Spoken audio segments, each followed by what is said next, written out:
ओम शांति।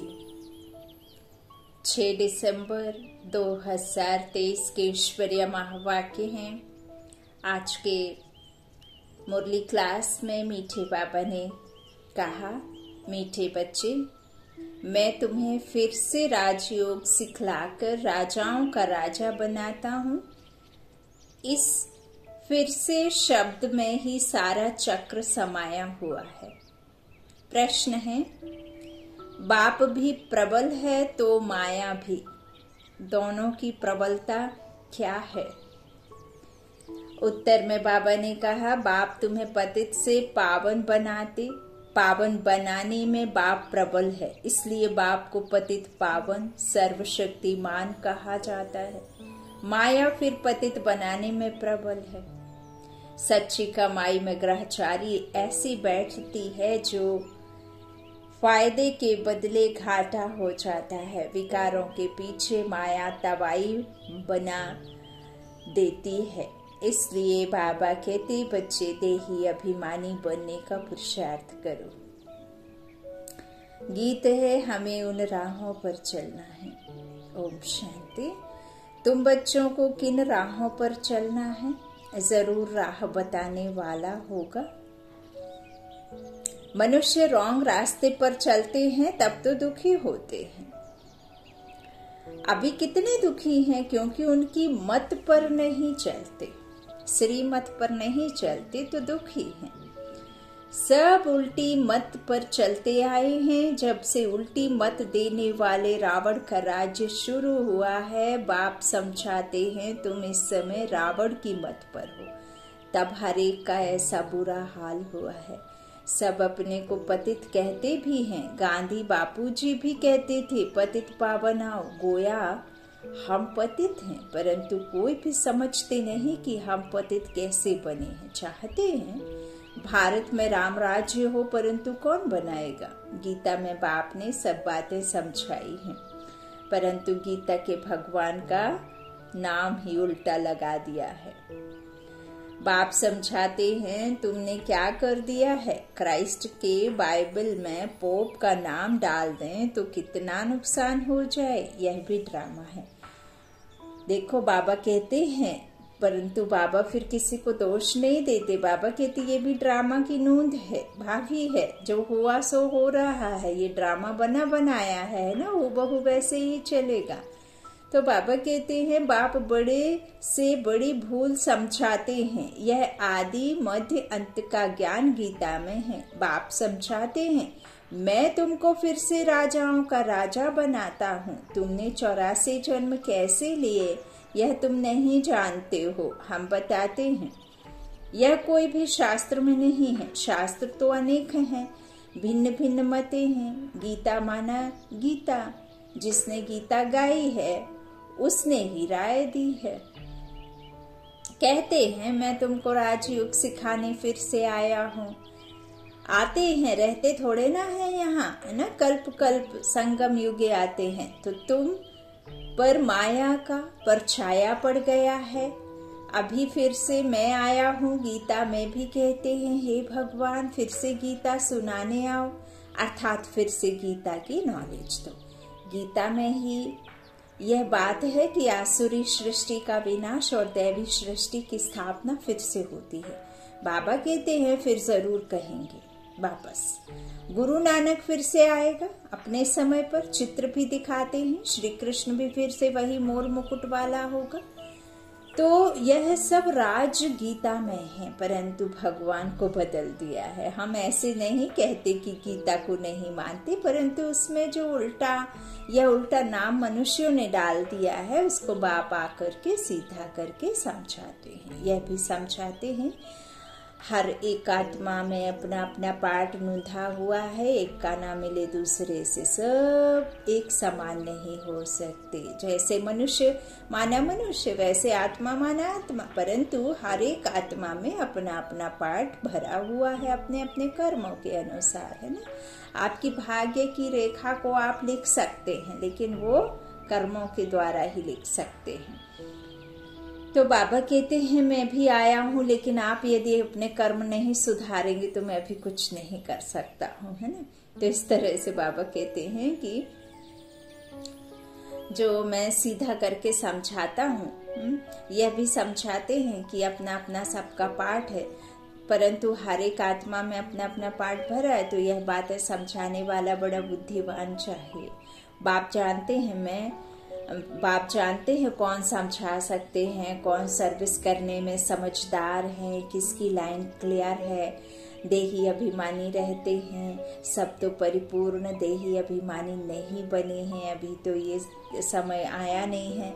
तो यह तो अंत में रिजल्ट होगी। इम्तिहान के दिन जब नजदीक होते हैं तो मालूम पड़ जाता है कौन कौन पास होंगे। टीचर्स भी समझ सकते हैं और बच्चे भी समझते हैं कि यह सबसे तीखा है। बाबा कहते हैं वहाँ तो ठगी आदि भी हो सकती है, यहाँ तो यह बात हो ना सके, है ना। लौकिक में जब आप टीचर्स के पास पढ़ते हैं तो ठगी हो सकता है। किसी चाहने वाले बच्चे को वो ज्यादा मार्क्स दे दें, कॉपी चेंज कर दें, आपकी आंसर शीट किसी और के नाम पे कर दें, उसे फेल कर दें, आपको पास उसे फेल। तो ऐसा कुछ भी हो सकता है। यहाँ तो पुरुषार्थ पर टिका हुआ है सारा वर्षा। तो बाबा कहते हैं जितना याद करोगे उतना आप बाप समान बनोगे, है ना। उनकी जो शक्तियां हैं वो आप में आती जाएंगी। आपके अंदर में जो पाप हैं वो कमती होते जाएंगे, है ना। विनाश होना है, पाप तो किसकी याद से होंगे। वो ज्ञान सूर्य की ज्ञान किरणों से अपने में शक्तियां भरेंगे, कर्मों को सुधारेंगे, खुद बनेंगे, दूसरों को भी बनाएंगे। तो इस तरह से बाबा कहते हैं कि पुरुषार्थ अनुसार यहाँ मिलेगा, उसमें तो फिर भी चेंजेस हो सकती हैं, लेकिन यहाँ नहीं हो सकती हैं, है ना। तो बाबा कहते समझ सकते हैं और बच्चे भी समझते हैं कि यह सबसे तीखा है।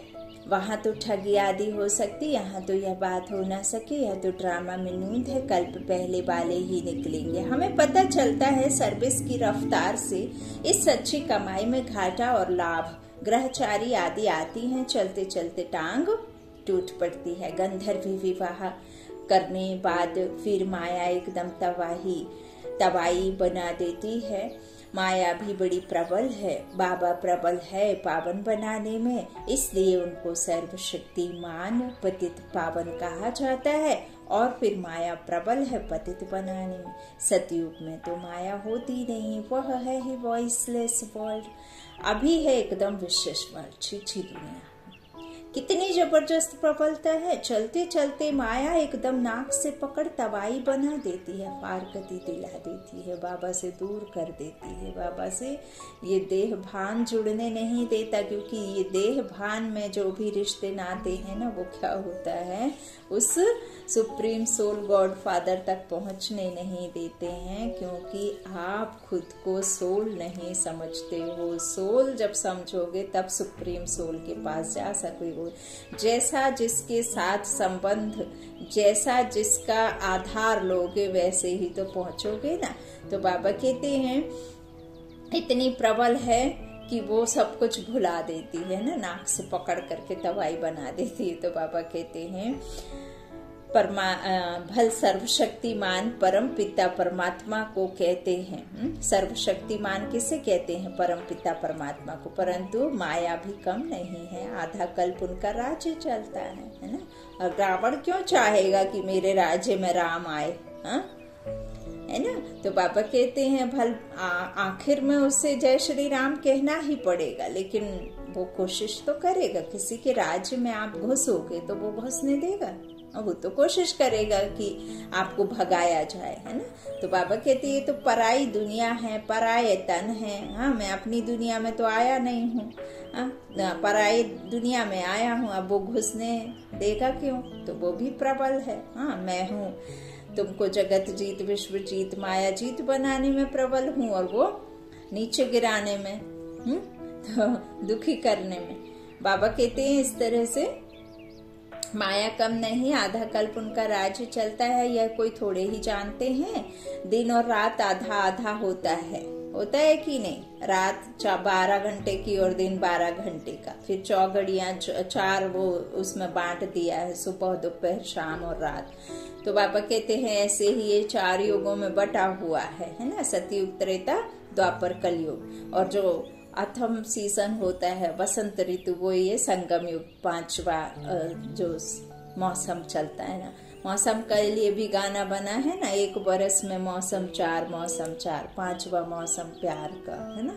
तो ये बाबा हमें प्यार कर रहे हैं, अपनी पालना दे रहे हैं, स्वयं ईश्वर आकर के हमें अपना बना करके हमें उस दुनिया में ले जा रहे हैं, है ना। पीहर घर, बाबा कहते हैं ना, ससुर घर जाने के लिए पहले साज श्रृंगार तो करना पड़ेगा ना। तो यहाँ आत्मा का साज श्रृंगार 16 श्रृंगार हो रहे हैं, 16 कला से संपूर्ण हो जाएगी, सीरत अच्छी हो जाएगी, है।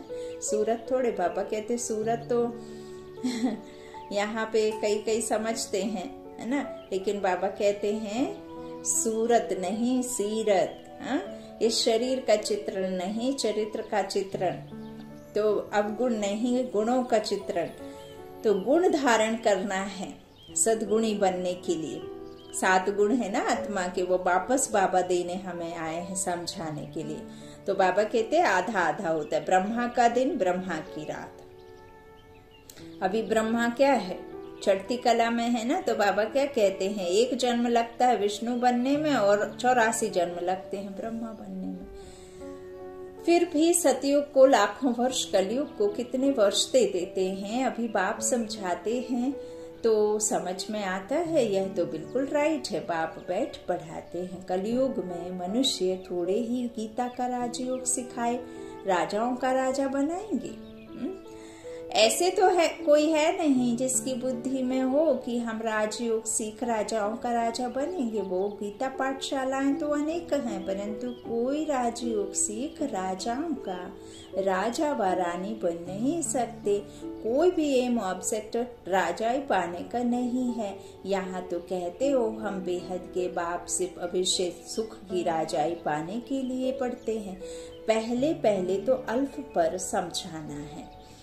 गीता पर ही सारा मदार है। अल्फ माना बाबा ने कहा अल्लाह को याद करो और बेपरवाह बादशाह बन जाओ। तो बाबा का परिचय देना है, तभी तो वर्षा, बाबा और वर्षा को याद करना है। तो बाबा कहते मनुष्यों को कैसे पता पड़े सृष्टि चक्र कैसे फिरता है, हम कहाँ से आए हैं, फिर कहाँ जाना है। कोई को पता नहीं है कौन देश से आया, कौन देश है जाना। गीत भी है ना, सिर्फ तोते मुआफिक गाते रहते हैं। बुद्धि जो आत्मा में है वह नहीं जानती है। हम जिसको हे परम पिता परमात्मा कहते हैं वह कौन है, उनको ना देख सकते हैं ना जान सकते हैं। आत्मा का तो फर्ज है ना बाप को जानना देखना। अभी तुम समझ गए हो हम आत्मा हैं, परम पिता परमात्मा बाप हमको पढ़ाते हैं। बुद्धि कहती है बाप आकर पढ़ाते हैं। जैसे किसकी आत्मा को बुलाते हैं तो समझते हैं ना उनकी आत्मा आई है। तो तुम समझते हो हम आत्मा हैं, हमारा वह बाप है। बाप से जरूर वर्षा मिलना चाहिए। हम दुखी क्यों हुए हैं? मनुष्य तो कह देते बाप ही सुख दुख देने वाला है, भगवान को गाली देते रहते हैं। वह है आसुरी संतान, जैसे कल्प पहले कहा है वैसे कहते हैं। तुम अभी प्रैक्टिकल में ईश्वरीय संतान बने हो, आगे तुम आसुरी औलाद थे। अब बाप कहते हैं निरंतर मुझे याद करो।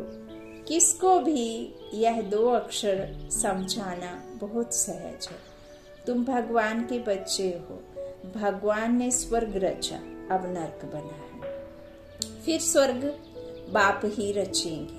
बाप हमको राजयोग सिखला रहे हैं, स्वर्ग की स्थापना कर रहे हैं। अच्छा, शिव को नहीं जानते हो? प्रजापिता ब्रह्मा को भी रचने वाला वह बाप है। ये ब्रह्मा भी उनका बच्चा है, कृष्ण भी इनका बच्चा है। तो जरूर बाप ब्रह्मा द्वारा ही सिखलाएंगे। अभी शूद्र वर्ण है, हम ब्राह्मण से देवता क्षत्रिय बनेंगे। बाबा क्या करते हैं? शूद्र वर्ण है बाबा कहते हैं, फिर हम ब्राह्मण से देवता क्षत्रिय बनेंगे, नहीं तो विराट रूप क्यों बनाया है। चित्र ठीक है परंतु समझ नहीं सकते, हर एक चित्र के पीछे कोई ना कोई राज है। शूद्रों को ब्राह्मण कौन बनाएंगे, जरूर प्रजापिता ब्रह्मा चाहिए। उनको कैसे अडॉप्ट किया, जैसे तुम कहते हो यह मेरी स्त्री, उनको मेरी कैसे बनाया। एक पिता जब एक घर में माँ आती है तो माँ कहाँ से आती है, दूसरे घर से अडॉप्ट करके लाते हैं ना, विवाह करते हैं, अडॉप्ट करते हैं, फिर बच्चे होते हैं पीछे। तो बाबा कहते हैं ऐसे ही फिर अडॉप्ट किया। तो ये मेरी स्त्री ऐसे कहते। बाप कहते हैं मुझे भी माता पिता कहते हो, मैं बाप तो हूँ, मेरी कहाँ से लाऊं। बाबा कह रहे हैं मैं बाप तो हूँ लेकिन मेरी कहाँ से लाऊं।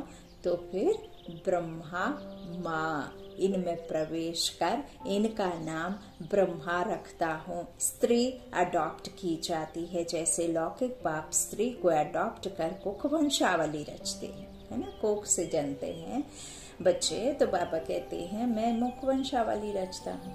तो बाबा कहते हैं इस तरह से जो कुख वंशावली रचते हैं, बाबा ने फिर इनमें प्रवेश कर इनको अडॉप्ट कर इनके मुख द्वारा मुख वंशावली बनाई है। कितना सहज तरीका बाबा हमें कितनी उक्तियां देते हैं, कितना बताते हैं, कितना सरल है ना बाबा को समझना और बच्चों को समझना, ईश्वरीय परिवार को समझना। तो तुम कहते हो हम ब्राह्मण ब्राह्मणियां हैं, जरूर इनका ही नाम ब्रह्मा है। ब्रह्मा किसका बच्चा, श्री बाबा का। इनको किसने अडॉप्ट किया, बेहद के बाप ने। दृष्टांत बड़ा अच्छा है, परंतु जिसकी बुद्धि में बैठा होगा वह समझा सकेंगे, बुद्धि में नहीं होगा तो उनको समझाने आएगा ही नहीं। अब आप अनाथ आश्रम से किसी बच्चे को लेते हैं, हाँ, तो आप जैसे ही उसे लीगली अडॉप्ट करते हैं तो वो भल कोख से नहीं, लेकिन आपने लिया ना दस्तक पुत्र या क्या कहते हैं उसे, तो फिर उसे जब आप लेते हैं गोद तो वो आपकी प्रॉपर्टी का हकदार हो जाता है, वारिस बन जाता है ना। तो बाबा कहते हैं कि ऐसे ही परमात्मा ने हमें भी अडॉप्ट किया है ब्रह्मा माँ के द्वारा, है ना, लेकिन कोख से नहीं, मुख वंशावली। तो बाबा कहते हैं इस तरह से समझा सकेंगे, बुद्धि में नहीं होगा तो उनको समझाने आएगा ही नहीं। लौकिक और पारलौकिक बाप तो है ना, शरीर रूपी पिता शरीर के माफिक है, पारलौकिक बाप परमात्मा आत्मा के स्वरूप है। तो बाबा कहते हैं इस तरह से पारलौकिक बाप और लौकिक बाप तो है ना, वह भी स्त्री को अडॉप्ट कर मेरी कहते हैं, हाँ? कहते हैं कि नहीं मेरी स्त्री है, हाँ मेरी पत्नी है। तो यह फिर इनमें प्रवेश कर अडॉप्ट करते हैं, खुद कहते हैं मुझ निराकार को इनका आधार लेना पड़ता है। अब देखो कितना मुझा हुआ है, समझने वाले कितना अच्छा समझ सकते हैं। अब जब एक परिवार से यदि छोटे एज में एक भाई और एक बहन को माता पिता जब दोनों छोड़कर चले जाते हैं तो वो जो घर में भाई होता है बड़ा, वो बहन के लिए माँ भी, पिता भी, सखा भी, संगी भी, साथी भी, टीचर बन के, माता पिता बन के संस्कार भी देता है, तो सब कुछ उसे करता है। ऐसे ही परम पिता परमात्मा जब ब्रह्मा माँ को अडॉप्ट करते हैं स्त्री को, तो इसे बच्चा भी कह देते हैं। बच्चा भी कहते हैं ना, रचना जो ब्रह्मा है तो श्री बाबा उन्हें स्त्री भी कह देते हैं, उन्हें बच्चा भी कह देते। तो समझ में नहीं आता ना कि क्या माने, है ना। तो ठीक वैसे ही जैसे एक भाई अपने बहन के लिए सारे रिश्ते निभाता है, ऐसे ही, है ना। वो तो फीमेल नहीं होता, फिर भी बहन भी बनता है, सखा भी बनता है, माता पिता सबका लाड़ दुलार देता है। तो इसी तरह से बाबा कहते हैं कि इस तरह से इनमें मैं प्रवेश कर इनका नाम ब्रह्मा रखता हूँ। स्त्री अडॉप्ट की जाती है, जैसे लौकिक बाप स्त्री को अडॉप्ट कर कुख वंशावली रचते हैं, है ना। तो इसी तरह से बाबा कहते हैं लौकिक और पारलौकिक दो पिता, इसमें बाबा कहते हैं कि वह भी स्त्री को अडॉप्ट कर मेरी कहते हैं, फिर इनमें प्रवेश करते हैं, खुद कहते हैं मुझ निराकार को इनका आधार लेना पड़ता है, तो नाम भी बदली करता हूँ। एक ही टाइम कितनों के नाम रखे। अब यहाँ लौकिक में यदि आप समझे तो माँ का भी जब एक पत्नी आती है बनकर तो फिर उसका ससुराल में नाम बदला जाता है ना। तो यहाँ भी देखो परमपिता परमात्मा कहते कि जब मैं परे ते परे रहने वाले पारलौकिक पार ब्रह्म परमेश्वर जब इस ब्रह्मा अर्थात इस लेख राज के तन में आते हैं और इनको इनका ही राज बताते हैं, तब फिर इनका नाम ब्रह्मा रखते हैं। ब्रह्मा परे ते परे रहने वाला पार ब्रह्म परमात्मा इनमें प्रवेश करता है। तो बाबा कहते फिर इनका नाम ब्रह्मा रखता हूँ। तो इस तरह से कितनों के नाम रखे, नाम की लिस्ट भी तुम्हारे पास होनी चाहिए। प्रदर्शनी में नाम की लिस्ट भी दिखानी चाहिए। बाबा ने कैसे एक ही समय नाम रखे, बाबा ने हमको अपना बनाया तो नाम बदलाया।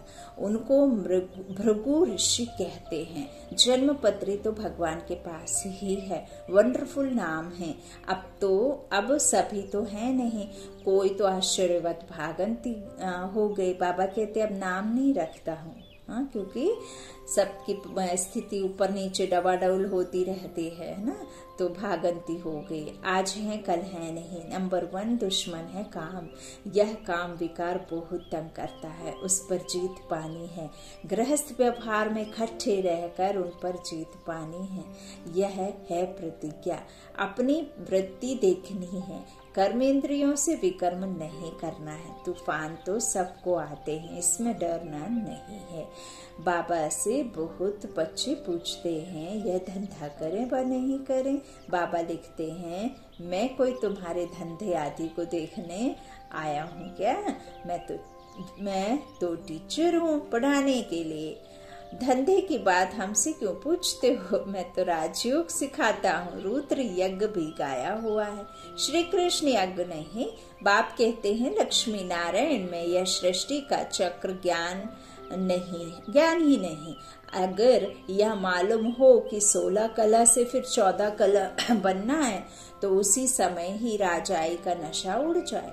वहां तो है ही सदगति दाता तो एक है, वही आकर युक्ति बताते हैं, दूसरा कोई बतला ना सके। पहले यह बात उठाओ कि किसने कहा है काम महाशत्रु है। यह भी बगाते हैं विशेष वर्ल्ड और वॉइसलेस वर्ल्ड। भारत में ही रावण को जलाते रहते हैं। सतयुग में थोड़े ही जलाएंगे। अगर यह कहते हैं कि अनादि है, सतयुग में भी था, फिर तो सब जगह दुख ही दुख होगा। सतयुग फिर सुखी कैसे होगा? सतयुग में जो आत्मा जाएंगी वो सुखी कैसे हो सकता है यदि वहां भी यही सब होगा तो? फिर ड्रामा ही क्यों बदलना यदि यही सब उठ करके वहां चले जाएं तो? बाबा कहते फिर स्वर्ग कैसे कहेंगे? यह बातें सब जानी है। हर एक की रफ्तार अपनी है, पता लग जाता है कौन अच्छी रफ्तार वाला है। संपूर्ण तो कोई बने नहीं है। बाकी हाँ, सतो रजो तमो तो होते ही हैं। बुद्धि हर एक की अलग अलग है। जो श्रीमत पर नहीं चलते हैं वह है तमो प्रधान बुद्धि। अपने को इंश्योर नहीं करेंगे तो भविष्य 21 जन्मों के लिए कैसे मिलेगा? मरना तो है ही, तो क्यों न इंश्योर कर देना चाहिए। सब कुछ उनका है तो परवरिश भी वह करेंगे। भल कोई सब कुछ देते हैं परंतु सर्विस नहीं करते। जो दिया वह खाते रहते हैं तो बाकी जमा क्या होगा? बाबा की सेवा में से जो मिला उसमें से ही निकाल कर खाते रहेंगे तो फिर कैसे इकट्ठा, कैसे अकाउंट बैलेंस जमा करेंगे? आपका पुराना हिसाब किताब चुकता करना, इस एक जन्म के लिए कमाई करना, इस एक जन्म का चुकतू करना, आगे फ्यूचर के लिए भी इकट्ठा करना, तो कैसे चलेगा? अभी खाया अभी कमाया तो बाबा कहते हैं सब कुछ उनका है तो परवरिश भी वह करेंगे। भल कोई सब कुछ देते हैं परंतु सर्विस नहीं करते कुछ भी। बाबा कहते तो बाकी जमा क्या होगा? कुछ भी नहीं। सर्विस का सबूत चाहिए। देखा जाता है कौन पंडे बनाते हैं। नए बीके भी आपस में सेंटर चलाते हैं, उनको भी आफरीन दी जाती है। यह नॉलेज तो बड़ी सहज है। वानप्रस्थ अवस्था वालों को जाकर समझाओ वानप्रस्थ अवस्था कब होती है। है ना। ऐसे नहीं कि 60 की उम्र हो गई तो बाल बच्चों की पालना हो गई, नौकरी पे चढ़ गए, नाती पोते को खिला लिया, देख लिया, अब चले गए तीर्थ के लिए। उसे वानप्रस्थ अवस्था नहीं कहते हैं। बाबा कहते हैं जब कलयुग के अंत और सतयुग के आदि में जब ये संगम युग चलता रहता है तो इस समय बाबा कहते कि जो वाणी से परे जाने की अवस्था, अर्थात इस संसार में जितनी भी मनुष्य आत्माएं हैं सबका समय अब पूरा हुआ। आत्मा का जो कयामत का समय बाबा कह रहे हैं कि यहाँ पे ऐसा नहीं है कि कोई 2 साल के बच्चे की मौत नहीं हो सकती, जब तक वो 60 का नहीं होगा तब तक उसका शरीर नहीं छूटेगा। नहीं, कोख में बच्चे मर रहे हैं, गोद में बच्चा रह जाता है, शरीर छूट जा रहा है। तो यहाँ हर किसी का कयामत का समय है, अर्थात आत्मा का अब घर जाने का समय है। वाणी से परे जाने अर्थात वानप्रस्थ अवस्था है। तो बाबा कहते हैं यह अवस्था कब होती है? बाप ही गाइड बन सबको ले जाएंगे। तुम जानते हो बाप ही कालों का काल है, देवों का देव महादेव है, पतियों का पति है, हाँ साजन है, आशिक हम माशुक। बाबा कहते हैं हीरो रांझा का भी का ही जो बाबा कह सकते हैं, आप एग्जाम्पल दे सकते हो। हम तो खुशी से बाबा के साथ इकट्ठे जाना चाहते हैं। पहले तो मुख्य बात यह उठाओ, गीता का भगवान कौन है जिसने रचना रची? लक्ष्मी नारायण को राजयोग किसने सिखाया? उनकी भी राजधानी स्थापन हो रही है और कोई राजधानी स्थापन करने आते नहीं, बाप ही राजधानी स्थापन करने आते हैं, सब पतितों को पावन बनाते हैं। वो बाबा कहते यह है विशेष वर्ल्ड और वह है वॉइसलेस वर्ल्ड, दोनों में नंबर 1 मर्तबे हैं। जो श्रीमत पर चलने वाले होंगे उनकी बुद्धि में यह मैं ही यह बातें उठ सकती हैं, बैठ सकती हैं। अच्छा, मीठी मीठी सी कीलाधे बच्चों प्रति माता पिता बाप दादा का याद प्यार और गुड मॉर्निंग। रूहानी बाप की रूहानी बच्चों को नमस्ते। हम रूहानी बच्चों की रूहानी माता पिता बाप दादा को याद प्यार और गुड मॉर्निंग। धारणा के लिए मुख्य सार, पहला बाबा ने कहा बुद्धि की लाइन सदा क्लियर रहे, इसके लिए देही अभिमानी रहना है। सच्ची कमाई में माया किसी प्रकार से घाटा ना डाल दे, यह संभाल करनी है। अच्छा, देह से क्या होगा? देह से हम रास्ता भटकते हैं और देही बन जाने से रास्ता सीधा मिल जाता है। सच्ची कमाई में माया किसी प्रकार के घाटा ना डाल दे, यह संभाल करनी। दूसरा, कर्मेंद्रियों से कोई भी विकर्म नहीं करना है। श्योर करने के बाद सर्विस भी जरूर करनी है। वरदान, माया को दुश्मन के बजाय पाठ पढ़ाने वाली सहयोगी समझ, एक रस रहने वाले माया जीत भव। माया आती है आपको पाठ पढ़ाने के लिए, इसलिए घबराओ नहीं, पाठ पढ़ लो। कभी सहनशीलता का पाठ, कभी शांत स्वरूप बनने का पाठ पक्का कराने के लिए ही माया आती है। इसलिए माया को दुश्मन के बजाय अपना सहयोगी समझो और घबराहट में हार नहीं खाएंगे। तो बाबा क्या कह रहे हैं? अपना सहयोगी किसे समझो? माया को दुश्मन के बजाय अपना सहयोगी समझो तो घबराहट में हार नहीं खाएंगे। अच्छा, हर को कोई भी संघर्ष आता है ना जीवन में, वो आपको ताकतवर बनाता है ना। कोई भी मुश्किल आपको क्या बनाती है? सहने की शक्ति देती है। तो माया को भी साथी बना लेंगे तो आप उससे घबरा कर हार नहीं खाएंगे। पाठ पक्का करके अंगद के समान अचल बन जाएंगे। कभी भी कमजोर बन माया का आह्वान नहीं करो तो वह विदाई ले लेगी, है ना। दीदी कहती भी है कि आपका जो समस्या है ना, उसका सबसे बड़ा जो उसको डर रहता है वो आपकी हंसी से। दुख जो है ना वो आपकी हंसी से डरता है ना। तो इस तरह से कभी भी कमजोर बन माया का आह्वान नहीं करो तो वह विदाई ले लेगी। स्लोगन है, हर संकल्प में दृढ़ता की महानता हो तो सफलता मिलती रहे। हर संकल्प में दृढ़ता की महानता हो तो सफलता मिलती रहेगी। अच्छा, ओम शांति। शुक्रिया बाप दादा, शुक्रिया आप सभी भाई बहनों के स्नेह का प्यार।